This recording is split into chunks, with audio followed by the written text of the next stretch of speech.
마태복음 25장 40절과 45절 말씀입니다. 마태복음 25장 40절과 45절 말씀 같이 다 함께 읽도록 하겠습니다. 같이 읽겠습니다.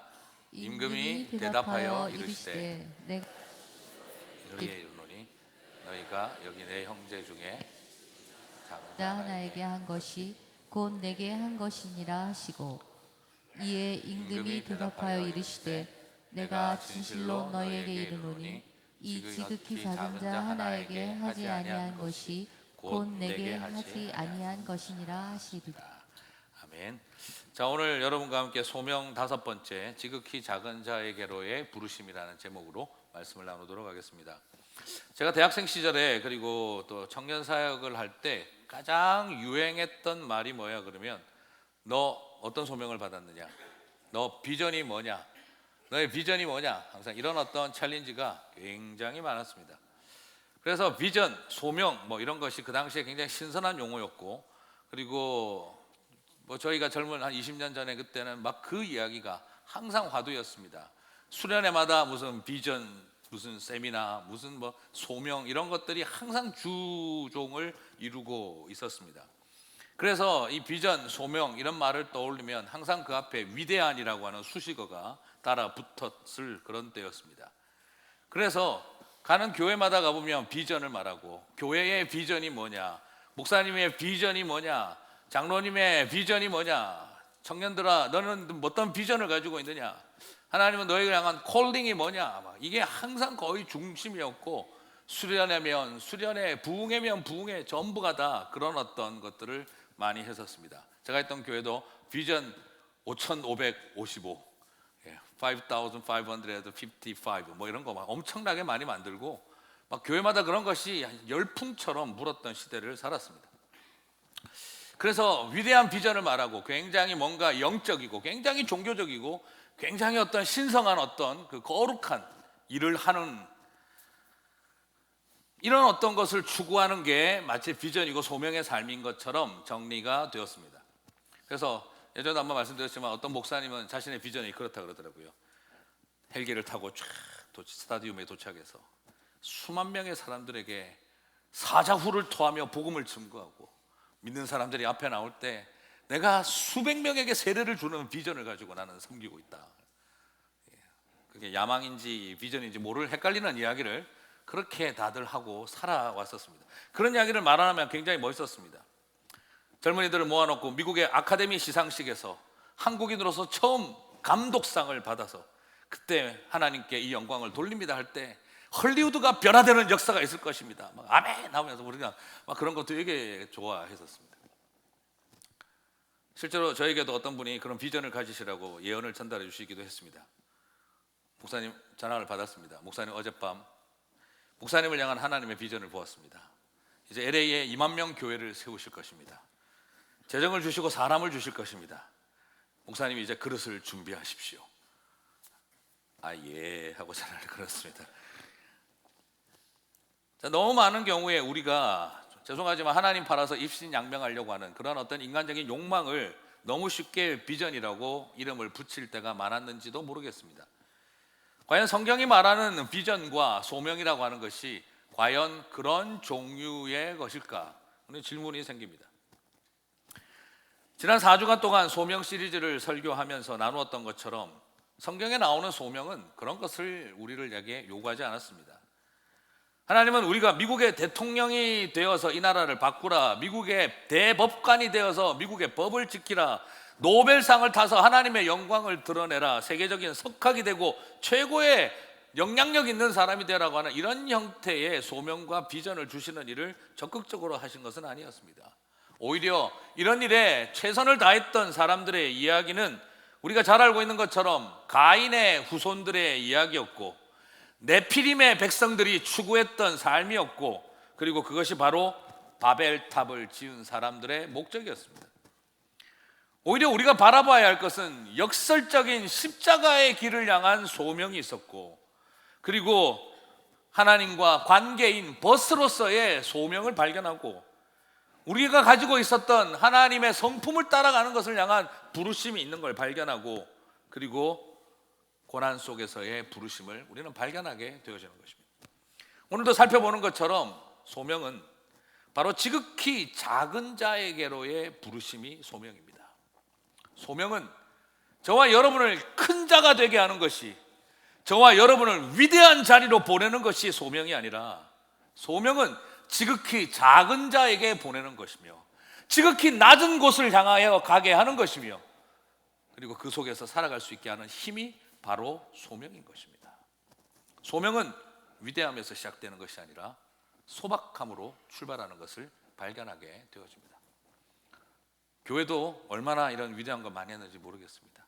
그래서 교회마다 가보면 그냥 세계지도 다 앞에 붙여놓고 전 세계에 복음을 전하는 교회, 그걸 보면서 참 마음이 아팠습니다. 제가 있던 교회도 붙여놨습니다. 100만 울산 시민을 그리스도의 품으로. 그런 거창한 것들을 만들어 놓고 우리는 굉장히 위대한 사명과 비전을 이루어가고 있는 것처럼 생각을 해왔습니다. 그러나 예수님의 사명은 그런 종류는 아니었던 것 같습니다. 저는 이런 맥락 속에서 오늘 본문을 한번 좀 다시 봤으면 좋겠습니다. 오늘 참 성가대하고 거의 설교가 거의 같아 버렸는데요, 오늘 들으면서 오늘 저거로 아멘하고 끝낼까 하는 생각이 들 정도로 너무 참 감사했습니다. 오늘 우리가 읽은 본문은 마지막 때에 재림하시는 예수님에 대한 종말 비유입니다. 종말론에 대한 비유가 오늘 마태복음 24장 후반부와 25장에 걸쳐서 나옵니다. 그래서 종말을 준비하는 삶을 설명하기 위해서 특별히 25장은 혼인잔치의 열처녀, 그 등불 기름을 준비하는 열처녀의 비유를 통해 마지막 종말에 대한 비유를 보여주고 있고요, 그리고 그 다음에 달란트의 비유가 나옵니다. 그건 인간의 어떤 능력과 재능에 대한 비유가 아닙니다. 달란트의 비유는 종말론에 대한 비유입니다.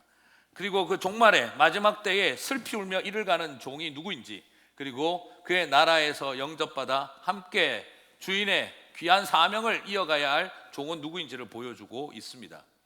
그리고 오늘 본문에서는 염소의 자리와 양의 자리로 분류해 놓고 마지막 때에 양의 자리에 있을 성도와 염소의 자리로 가 있는 성도인 줄 알았던 사람들의 이야기를 분리시켜 놓고 있습니다. 여러분, 마지막 때에 어떤 사람이 양이 되어 주님의 나라를 상속받고 그의 나라에서 안식하게 될까요? 마지막 때에 어떤 사람이 염소의 자리에 가서 그 나라에서 쫓겨나 슬피 울며 이를 가는 일이 있을까요? 어떤 사람들의 이 분기점이 발생하게 되어질까요? 우리는 당연히 떠올리게 될 때 하나님을 사랑하고 교회를 열심히 봉사하고 더 영적이고 종교적인 일에 더 매진하고, 그래서 굉장히 성령 충만하고 기도 많이 하고 성경 많이 보고 교회 봉사 열심히 하고 교회 열심히 성장시키고 이런 사람들이 아마 양의 자리에 있지 않을까, 우리는 막연하게 그렇게 정리할 수가 있습니다. 그러나 오늘 우리가 본문을 보면 조금 다른 방식으로 접근하고 있는 것을 발견하게 되어집니다. 오히려 하나님에게 얼마나 잘했느냐를 보고 계신 것이 아니라 줄인 자에게 먹을 것을 갖다 주고 목마른 자에게 마시우게 하고 나그네 된 자들을 영접하였는지, 헐벗은 자에게 옷을 주었는지, 병든 자들을 돌보았는지, 감옥에 갇힌 자들을 찾아보고 돌아보았는지를 우리들에게 묻고 계신다는 것입니다. 바로 그런 이 땅의 지극히 작은 자에게 한 일이 바로 하나님을 잘 섬기는 삶이라고 우리들에게 말해주고 있습니다. 40절은 이것을 지극히 작은 자 하나에게 한 것이 곧 내게 한 것이니라. 하나님에게 잘해야 내가 양의 자리에 갈 것 같은데 하나님에게 잘하는 방법이 뭔가 생각을 했더니 그냥 나는 열심히 종교생활만 열심히 하면 하나님에게 잘하는 거겠지 생각했는데, 하나님에게 잘하는 삶이 종교생활을 잘하는 게 아니라 사회생활을 잘하는 것이라고 말해주고 있는 것과 같습니다. 하나님을 얼마나 잘했느냐, 하나님에게 얼마나 잘했느냐가 중요한 게 아니라 병든 자들에게, 감옥에 갇힌 자들에게, 굶주린 자들에게, 목마른 자들에게 무엇을 했느냐를 묻고 계신다는 것입니다. 오늘 이것은 우리에게 굉장히 큰 도전입니다. 여기에서 쓰여져 있는 지극히 작은 자 하나, 이 작다는 것은 최상급입니다. 헬라어에서 여기서는 문법적으로 최상급이 쓰여져 있습니다. 가장 작다는 것이죠. 그리고 단수형을 사용하고 있습니다. 여러 사람에게, 많은 사람에게 주님은 잘하라고 이야기를 하는 것이 아니라 정말 답답한 마음으로 우리에게 도전하고 있는 것입니다. 단 한 명이라 할지라도, 가장 보잘것없는 한 명이라 할지라도 그 사람에게 온전히 한 것이 하나님에게 온전히 한 것이다 라는 것이죠.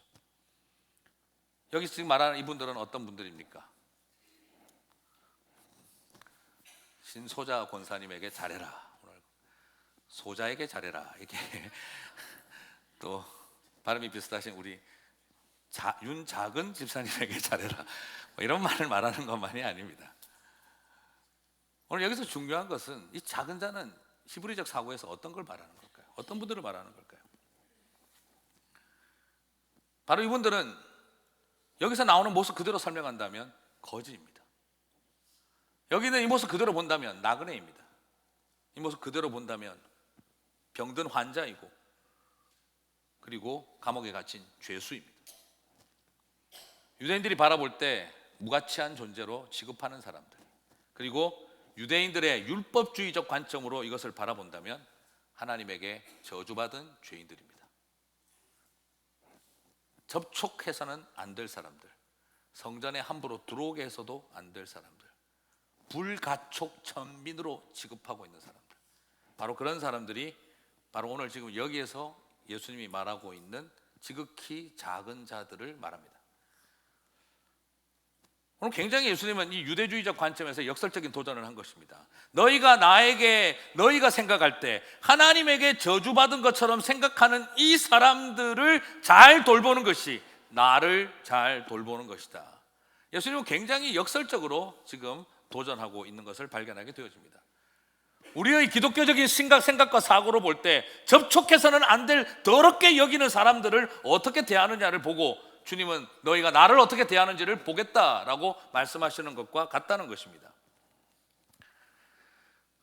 마지막 때에는 저와 여러분을 염소의 자리냐 양의 자리냐로 갈라놓는 분기점이 우리가 얼마나 세상을 놀라게 할 만한 위대한 일들을 뉴스거리를 만들었느냐에 달려있는 것이 아니라 오히려 종말의 때에 우리가 어디에 서 있을 것인지를 결정하는 것은 이 세상에서 뉴스거리도 될 것 같지 않은 작은 일을 통해 하나님은 그 일을 결정하신다라고 우리들에게 보여주고 있습니다. 한 영혼, 단 한 명이라 할지라도 저주받은 죄인처럼 여겨지는 일을 주님 보듯이 대하는 일, 그것이 바로 종말을 준비하는 삶이라고 우리들에게 말해주고 있는 것입니다. 한 명의 죄인에게 어떻게 하느냐가 한 분의 주님에게 어떻게 대하느냐와 동일하다라고 말씀하신 것입니다. 죄인을 주인처럼 섬기라는 것입니다. 죄인을 주인처럼 섬기는 일이, 그것이 바로 하나님을 섬기는 삶이라는 것을 우리들에게 보여주고 있는 것입니다. 어쩌면 오늘 우리 시대의 교회가 많이 잃어버리고 변질되어진 것들이 있다고 한다면 저는 이렇게 말씀드리고 싶습니다. 위대함을 추구하느라 한 영혼을 잃어버렸기 때문에, 위대함을 추구하느라 소박함을 잃어버렸기 때문에 우리는 변질되었다라고 말할 수 있습니다. 저는 많은 분들이 엄청난 위대한 것, 능력, 막 비전 이런 거 너무 많이 우리가 한국 교회가 좋아했어요. 그래서 그냥 예수님 믿어서 그냥 엄청 사회적으로 높아진 사람 와서 간증 집회를 열면 막 우리는 그런 것이라고 자꾸 생각해 왔어요. 그리고 우리가 자꾸 성령 능력 받고 뭘 종교적으로 뭔가를 자꾸 잘하려고 하는데 그것이 왜 하는지를 이유를 잃어버렸어요. 제가 정말 안타까운 것은 뭐냐면 성령의 능력을 받았다, 나는 능력 있는 사람이다, 나는 당신과 다른 세계를 경험한 사람이다 하면서, 그러면서 예언하고 병낫게 한다고 하면서 잃어버린 영혼의 그 영혼의 가슴에 대해서 무관심한 사람들, 자신의 능력 자랑하는 일에 마음이 뺏기는 사람들을 볼 때마다 가슴이 아픕니다. 어노인팅이 아니라 성령의 기름 부으심이 넘치는 게 아니라, 죄송합니다, 기름 발라 반질반질해진 듯한 느낌입니다. 가난한 자, 포로된 자, 눈먼 자, 눌린 자, 가슴이 무너진 자, 그런 것에는 아무런 관심 없는 채 당신의 능력과 내가 본 예언과 이런 것들을 말하고 다니는 것이 과연 이것이 본질이 될 수 있을까 하는 고민이 생깁니다. 죽어라 성경에 대해서 나는 누구보다도 탁월한 설교를 하겠다, 나는 누구보다도 탁월한 성경 해석을 할 수 있다, 그래서 온갖 관심을 거기에 다 쏟고 살아가고 있다 보니 나는 죄송하지만 사람에게 신경 쓸 여유가 없네요. 그러면서 살아가고 최고의 성경을 가르치고 설교하고 있다고 하는 그 모습 속에 눌린 자, 억눌린 자, 가슴 아픈 자, 그리고 무너진 사람을 향한 베품에 손길 없이 살아가고 있다면 그 설교와 그 성경의 지식이 무슨 의미가 있을까요? 아무리 이 교회를 하나님 앞에 아름답게 세우고 대형 교회로 만들어가고 수많은 성도들이 모여 교회가 성장하는 교회가 되고자 해서 목숨 걸고 열심히 뛰어서 교회 성장을 위해서 정말 이민 역사에 축을 그을 만한 교회를 세웠는데, 그러나 억눌리고 가난하고 힘들고 무너진 소외된 사람들을 향한 관심을 다 잃어버리고 살고 있다면 우리의 그 교회 성장이 무슨 의미가 있을까요? 성경이 나쁘다는 말이 아닙니다. 성령님이 나쁘다는 말도 아니고 교회가 나쁘다는 말이 아닙니다. 성경은 본질입니다. 성령님도 본질입니다. 교회도 본질입니다. 그러나 본질인 성경과 성령과 교회가 비본질이 될 수 있습니다. 어떻게 교회가 비본질이 되고 어떻게 성경이 비본질이 되고 어떻게 성령님이 비본질이 될 수 있습니까? 성령의 능력 받느라, 그 사역하느라 사람에 대한, 인간의 영혼에 대한 그 긍휼과 돌봄을 잃어버리면 그 뜨거운 성령 운동이 비본질입니다. 죽어가는 인간에 대한 긍휼과 안타까운 마음을 잃어버린 채 말씀에 대한 지식만 넘치고 있다고 한다면 그 성경 공부가 비본질입니다. 죽어가는 영혼을 돌보고 사랑하지 못한 가운데 열심히 성장하고 있는 교회가 있다고 한다면 그 교회가 아름다운 성장에도 불구하고 비본질입니다. 우리 안에 복음의 능력이 죽어가는 영혼을 향한 사랑으로 이어질 때 무엇을 하든 밥을 파는 일도 본질입니다. 그리고 아이들과 함께 놀아주는 일도 본질이 되는 것입니다.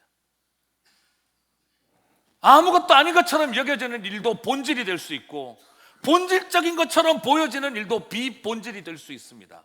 그 안에 영혼을 향한, 죽어가는 영혼을 향한 사랑을 잃어버렸다면 그것은 앞에서 설교를 해도 비본질입니다. 오늘 우리는 여기에서 이 중요한 사실을 고민해야 합니다. 사랑하는 성도 여러분, 지금 우리 교회에게 있어서 지극히 작은 자 하나는 누구일까요? 그리고 나에게 있어서 정말 지극히 작은 자 한 분은 누구일까요? 오늘 우리는 그 질문을 던져야 합니다. 이번에 교회적으로 마중물 프로젝트를 시작을 했습니다. 다른 교회에서, 미국 교회에서 했던 참 좋은 것을 한번 저희들이 받아들여서 목장마다 100불씩 지원하고 한번 해봅니다. 우리 주변과 공동체를 섬기는 일을 목장부터 한번 해봤으면 좋겠습니다. 저는 우리 교회 성도님들이 복음을 믿는 것에 만족하고 싶지 않습니다. 복음을 증거하는 사람이 되었으면 좋겠습니다. 교회를 다니는 것에 만족하고 싶지 않습니다. 교회가 되는 것을 보고 싶습니다. 교인이 많이 모이는 것에 만족하고 싶지 않습니다. 보냄받은 교인들이 많아졌으면 좋겠습니다. 작은 일에 더욱 충성된 일들이 일어났으면 좋겠습니다. 이 100불 가지고 뭘 할 수 있겠나 싶지만, 그러나 하나님 앞에 올려드릴 때 이것이야말로 30배, 60배, 100배의 열매를 맺는 일을 볼 수 있을 거라고 저는 믿습니다. 손과 발이 움직이지 마시고 마음과 영혼이 움직였으면 좋겠습니다. 그래서 이 마중물 프로젝트를 마쳤을 때 교회가 요구한 미션 완수했다라는 것이 아니라 주님이 작은 자가, 나에게 주신 작은 자가 누구인지를 찾아내는 시간이 되었으면 좋겠습니다. 내 삶에 내가 다가가야 할 작은 자는 나에게 누구인가를 찾아내는 시간이 되어졌으면 좋겠습니다. 여러분, 사실 많은 분들이 하나님 보고 싶어 하지 않습니까? 그냥 뭐 이렇게 하나님 만나고 싶다, 나는 하나님을 초자연적으로 한번 경험해 보고 싶다, 누구나 다 그런 마음을 가지고 있습니다. 그러나 자꾸 환상 가운데 하나님을 보려고 하지 마시고 내 눈앞에 보이는 사람을 통해 하나님을 섬기시면 좋겠습니다. 작은 자 섬김을 통해 주님을 섬기는데 우리가 헌신했으면 좋겠습니다. 예수님이 그냥 내 꿈에 떡하니 나타나셔서 손에 못자국을 보여주시며 내 옆구리에 한번 손 넣어볼래? 그러시면서 네가 나를 믿겠느냐? 이렇게 해야 내가 믿겠습니다. 나한테 딱 나타나셔가지고 그냥 두루마리 하나 주시면서 어명이요 해야 내가 이걸 소명인 줄 받아들이고 내가 순종하겠습니다. 우리 그런 생각 안 했으면 좋겠습니다. 내 눈앞에 보이는 이 땅의 작은 자들을 통해 예수님을 만나시게 되기를 바랍니다. 내 삶 가운데 만나는 내 눈에 보이는 작은 사람들을 섬기는 일을 통해 하나님을 제대로 섬기시게 되기를 주님의 이름으로 축복합니다. 여러분, 주님이 우리한테 옷이 필요하시겠습니까? 주님이 우리한테 물이 필요하시겠습니까? 주님이 우리의 신방이 필요하시겠습니까? 그러나 주님은 옷을 받고 싶어 하시고 물을 먹고 싶어 하시고 신방을 받고 싶어 하십니다. 누구를 통해서요? 이 땅에 감옥에 갇힌 자, 병든 자, 그리고 목마른 자, 그리고 굶주린 자, 벗은 자를 통해서 주님은 당신의 옷을 입고 싶어 하십니다. 보이지 않는 하나님을 얼마나 더 잘하려고 하는 것이 아니라 내 눈앞에 보이는 이 땅의 작은 자를 통해 우리는 주님을 섬기실 수 있을 줄 믿습니다. 여러분, 그 자리로 나아가시게 되기를 주님의 이름으로 축복합니다. 그러므로 기억하십시오. 작은 자를 향해 나아가는 것은요, 봉사가 아닙니다. 예배입니다. 우리는 그곳에 숨어 계시는 예수님을 만나는 것입니다. 그러므로 우리는 서브하러 가는 것이 아니라, 서비스를 하러 가는 것이 아니라 서브를 하게 되는 것입니다. 월십하는 법을 배우게 되는 것입니다. 우리는 위대한 주님을 만나려고 하다가, 위대함을 추구하다가 주님을 잃어버렸습니다. 하나님을 위해서 위대한 일을 하려고 하다가 위대한 일은 했는데 하나님을 잃어버렸습니다. 주님의 영광을 높이겠다고 종탑을 높게 세웠는데 결국 무너져야 할 바벨탑을 세우고 말았다는 것입니다. 사랑하는 성도 여러분, 한 영혼을 만날 수 있어야 한 분 하나님을 만날 수 있을 줄 믿습니다. 이번에 우리 조은성 목사님 안수식이 있었습니다. 그때 제가 목사님 위해서나 또 같이 함께했던 성도님들과 말씀을 나누었던 것입니다. 하나님은 당신의 백성과 제자들을 부르셨습니다. 당신의 종들을 부르시기를 원하시고 세우십니다. 이유가 뭘까요? 무엇을 위해서일까요? 예수님께서, 하나님께서 저와 여러분을 목사로, 선교사로 혹은 장로와 권사로 부르시는 이유, 집사로 부르시는 이유가 뭘까요? 하나님에게 잘하라고, 예수님에게 잘하라고 부르신 게 아닙니다. 사람에게 잘하라고 부르신 것입니다. 사람들 잘 돌보라고 부르신 직분입니다. 우리가 하나님 돌볼 필요 없습니다.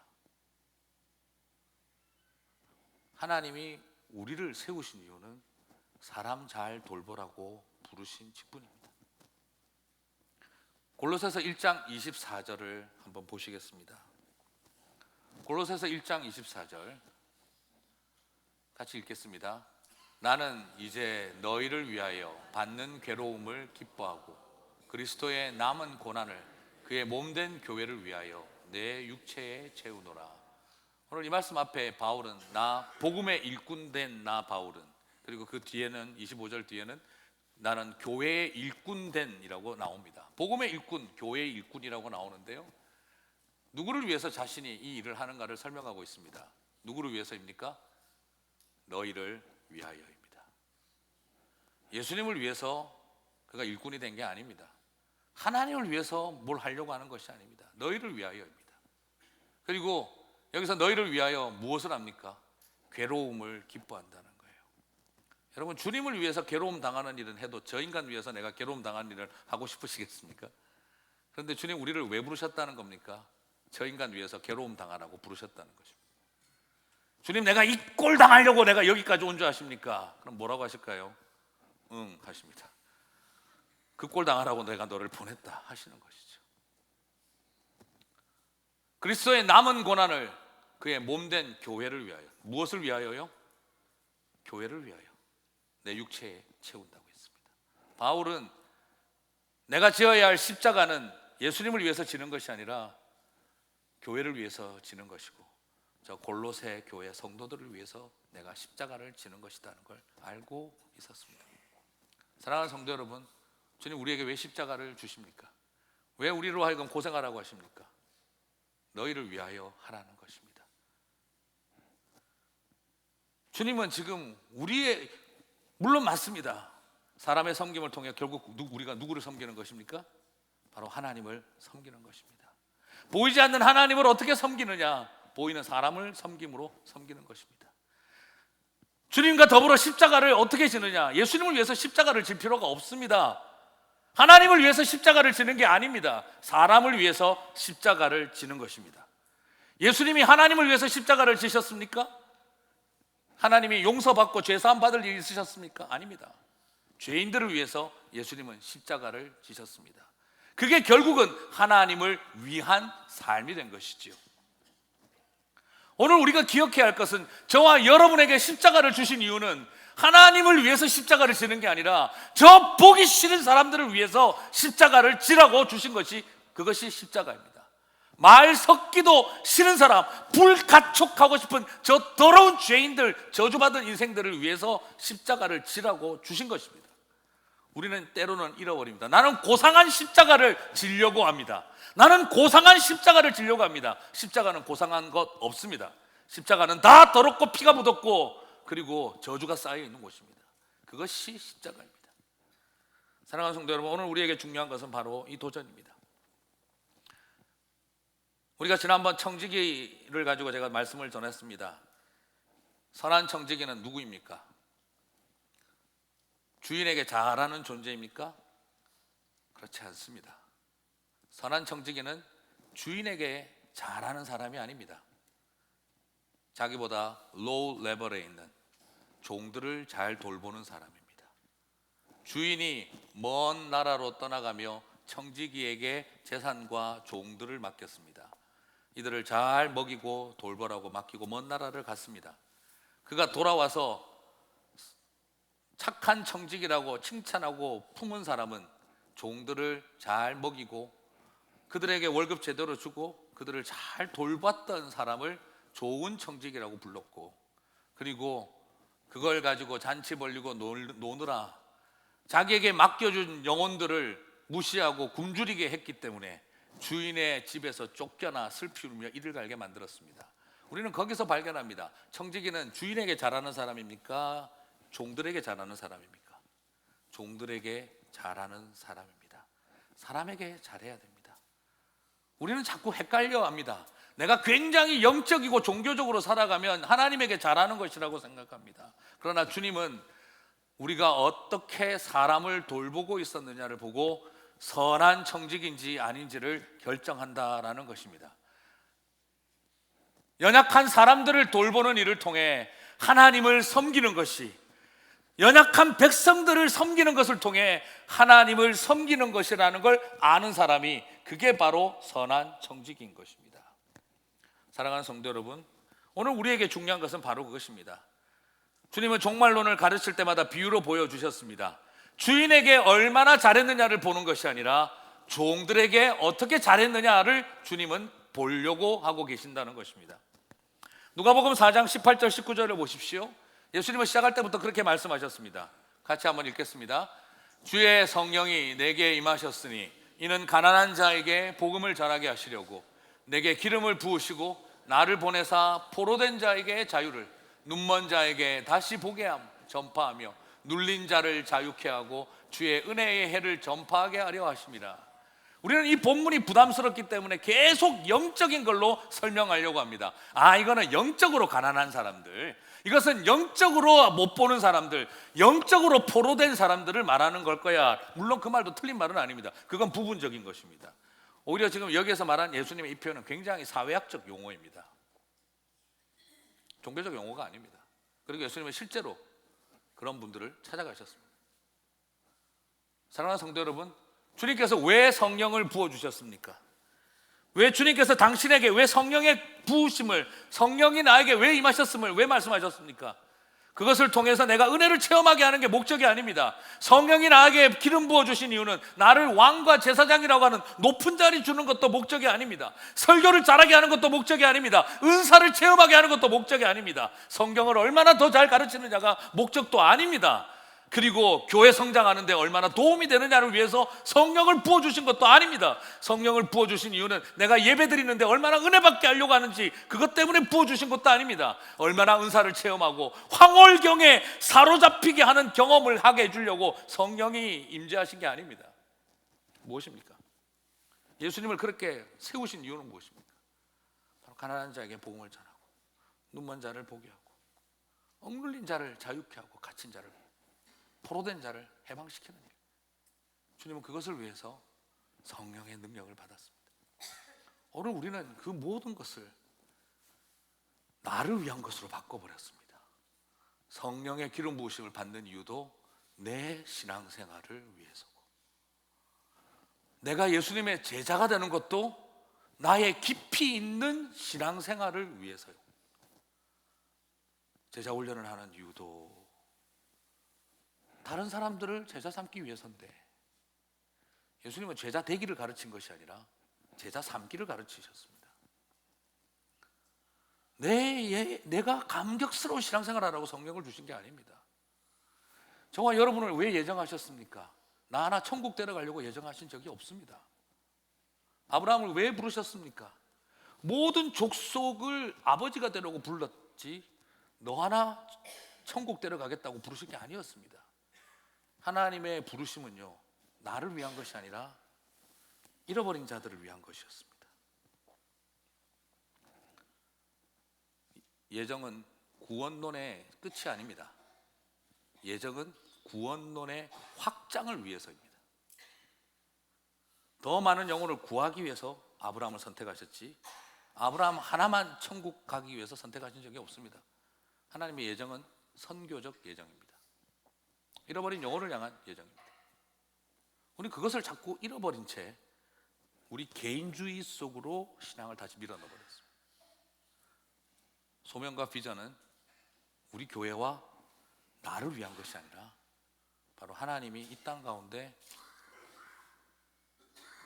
당신의 선교적 목적 때문에 주신 것입니다. 사랑하는 성도 여러분, 지금 이렇게 오늘 이제 말씀을 맺겠는데요, 지금 이렇게 말씀을 전하고 나면 은혜냐 행위냐, 목사님은 지금 행위 구원을 강조하시는 건가, 믿음이냐 행위냐, 은혜냐 행위냐, 질문이 마음속에 생기실 수도 있을 것 같아요. 저는 오늘 여기서 예수님의 이 비유 속에 굉장히 독특한 신비로운 대조법을 보이고 있는 것을 볼 수가 있습니다. 지극히 작은 자를 섬김으로 주님을 섬긴 양으로 여겨진 이들이 질문을 합니다. 37절에서 39절. 그리고 염소의 자리에 들어간 사람들도 예수님에게 질문합니다. 두 개가 묘하게 다릅니다. 한번 같이 읽어볼까요? 37절에서 39절. 이에 의인들이 대답하여 이르되 주여, 우리가 어느 때에 주께서 줄이신 것을 보고 음식을 대접하였으며 목마르신 것을 보고 마시게 하였나이까? 어느 때에 나그네 되신 것을 보고 영접하였으며 헐벗으신 것을 보고 옷 입혔나이까? 어느 때에 병드신 것이나 옥에 갇히신 것을 보고 가서 배웠나이까? 하리니. 이게 양에 있는 사람들이 한 말이죠. 염소 자리에 있는 사람들은 뭐라고 질문합니까? 같이 읽겠습니다. 그들도 대답하여 이르되 주여, 우리가 어느 때에 주께서 줄이신 것이나 목마르신 것이나 나그네 되신 것이나 헐벗으신 것이나 병드신 것이나 옥에 갇히신 것을 보고 공양하지 아니하더이까? 라고 질문합니다. 여러분, 여기서 굉장히 독특한 특징이 뭔지 아시겠습니까? 양의 자리에 있는 사람들은요, 우리가 주님을 위해서 한 게 없는데요 라고 질문을 하고 있습니다. 우리가 언제 뭘 했습니까? 라고 질문하고 있습니다. 양의 자리에 있는 사람들은 그 많은 선한 일을 해놓고도 우리가 당신을 위해서 뭘 했다고 이러십니까? 우리가 어떻게 뭘 했다고 주님 우리를 구원시켜 주셨습니까? 라고 질문하고 있습니다. 염소의 자리에 있는 사람들은 지금 뭐라고 하고 있습니까? 우리가 당신을 위해서 안 한 게 뭐 있다고 이러십니까? 라고 질문하고 있습니다. 여러분, 여기에서 굉장히 미묘한 차이를 이해하시겠습니까? 양의 자리에 있는 사람들은 선한 행실의 삶을 살아와 놓고도 우리가 한 게 없다라고 이야기를 하고 있습니다. 우리가 한 게 하나도 없는 것 같은데 라고 말하고 있습니다. 오직 그들에게는 뭐만 남아있는 거죠? 은혜밖에 기억이 없습니다. 그런데 염소의 자리에 있는 사람들은 뭐죠? 우리가 당신을 위해서 뭘 안 했다고 지금 하십니까? 우리가 언제 안 했습니까? 뭐만 기억하고 있습니까? 자신들의 행위만 기억하고 있습니다. 사랑하는 성도 여러분, 양의 자리에 있는 사람들은 행위를 기억하지 아니하고 은혜밖에 없습니다. 염소의 자리에 있는 사람들은 자신들의 행위만 기억하고 있기 때문에 은혜가 필요 없습니다. 우리는 여기에서 굉장히 독특한 차이를 발견하게 되어집니다. 양의 자리에 있는 사람들은 행실이 뛰어나서가 아니라 그들의 믿음이었기 때문입니다. 자신들의 행실은 하나도 기억하지 못하고 있기에 그들이 붙든 건 믿음밖에 그래서 그러므로 그들은 행실과 믿음이 아름다운 거였습니다. 그들은 행실이 아름다운 것만이 아니라 믿음이 아름다운 사람이었던 것입니다. 염소의 자리에 있는 사람들은 행실이 잘못된 것이 아니라 믿음이 틀린 것이었습니다. 그들은 잘못된 행실 때문만 된 것이 아니라 믿음 자체가 틀렸다는 걸 발견하게 되었습니다. 사랑하는 성도 여러분, 주님 앞에서 선한이라는 표현이 앞에 붙으면 선한 믿음과 선한 행실은 동의어입니다. 오늘 우리는 여기에서 발견되어집니다. 양은 그 선한 일들을 해놓고도 우리가 한 게 없는 것 같은데, 그러나 염소는 우리가 도대체 뭘 안 했다고 이러지? 라고 말하고 있는 것이죠. 오늘 예수님의 이 독특한 비유 속에서 우리 자신의 내면을 드러내고 계시는, 우리의 신앙의 본질을 보게 하시는 예수님의 접근법을 바라봅니다. 사랑하는 성도 여러분, 그래서 저는 한 번 더 마지막 결론으로 다시 부탁드리고 싶습니다. 소명은 지극히 작은 자 한 사람을 어떻게 섬기느냐로부터 하나님을 향한 부르심이 시작되었습니다. 여러분, 주님 위해서 생명 던지겠다는 사람요, 조심하십시오. 위험한 분들입니다. 제 신학교 다닐 때 우리 같은 그 친구 중에 하나가, 나는 내 비전이 있어. 뭔데? 이 세상 어느 목사보다도 주님을 가장 사랑하는 목사가 되고 싶어. 아멘 할 뻔했습니다. 저도. 여러분, 그게 얼마나 위험한 건지 아세요? 그게 힘이고 권력이 됩니다. 예수님 제자들이 끝까지 싸운 게 뭡니까? 누가 더 높으냐? 누가 더 사랑받느냐? 누가 더 사랑받느냐? 싸움이었어요. 예수님을 향한 사랑도 비본질이 되어버린 것입니다. 여러분, 우리가 헌신적 그리스도인이 되는 게 저 아이시스나 알카에다처럼 하나님을 향해서 생명을 던지겠다고 하면 우리가 더 훌륭한 사람이 될까요? 자, 저 이슬람 사람, 무슬림들을 봐라. 알카에다와 아이시스를 봐라. 야, 알라를 위해서 생명을 던지지 않냐? 우리 그리스도인들 중에도 저거보다 더 강력한 믿음의 전사들이 나와야 된다. 기독교를 완전히 잘못 알고 있는 소리입니다. 그렇지 않습니다. 자신의 알라를 위해서 생명을, 자신의 신을 위해서 생명을 던지겠다는 사람은요, 인간의 생명을 우습게 봅니다. 우리의 신을 위해서 생명을 던지는데 걸리적거리는 인간들 좀 죽는 것은 어쩔 수 없다고 생각합니다. 예수님의 길은 그 길이 아닙니다.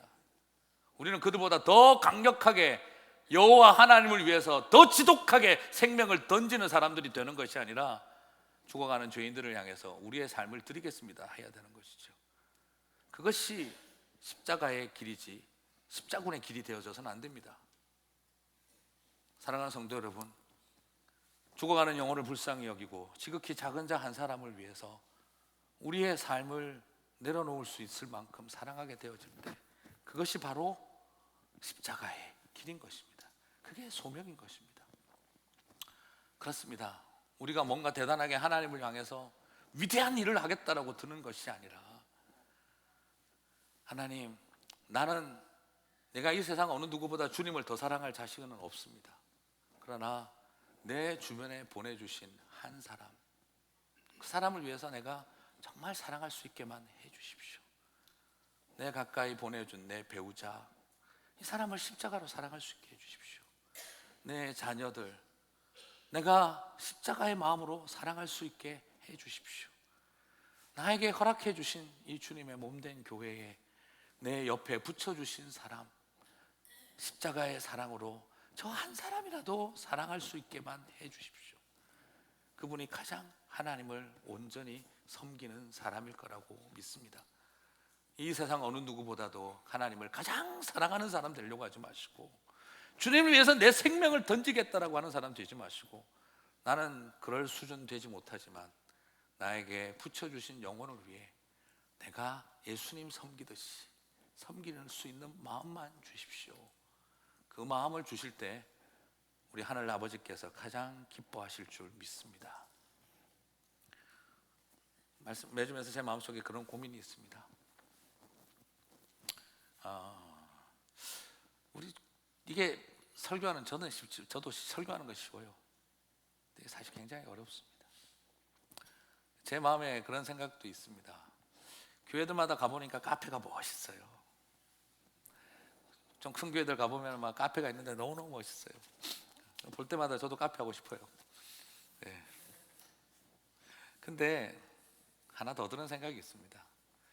교회들마다 카페 가보면은요, 그 교회에서 제일 멋지고 잘생기고 예쁜 사람들만 다 있어요.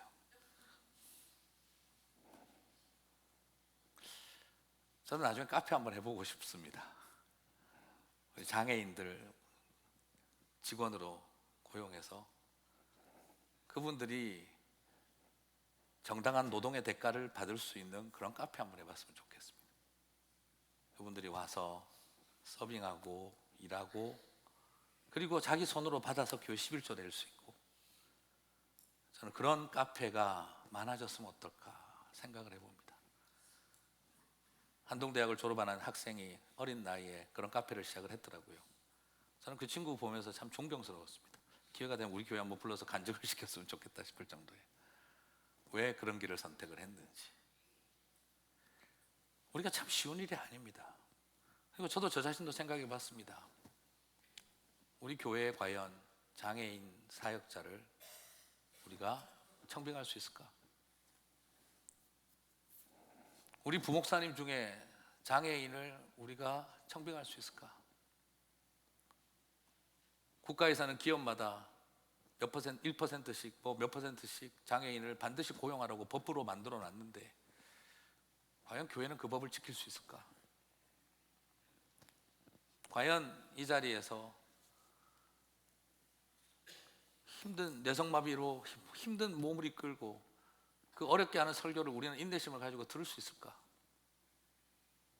우리는 그걸 복음이라고 받아들일 수 있을까? 과연 우리 자신은 그런 준비가 되어 있을까? 하는 질문이 가슴속에 생깁니다. 오늘 어쩌면 가장 지극히 작은 자 한 사람에게 잘 못하는 데가 교회가 아닐까 하는 생각도 듭니다. 우리는 여기에 그런 실수들을 하고 있는 게 아닐까. 사랑하는 성도 여러분, 오늘 우리가 다시 한번 이 말씀 앞에 고민하면서, 이 불편한 말씀 앞에 우리가 한번 서보면서, 정말 하나님, 내가 지극히 작은 자 한 사람에게 나는 누구입니까? 우리 그 질문과 함께 오늘 말씀을 통해 주시는 하나님의 소명을 발견해가는 저와 여러분이 되시기를 주님의 이름으로 축복합니다. 함께 자리에서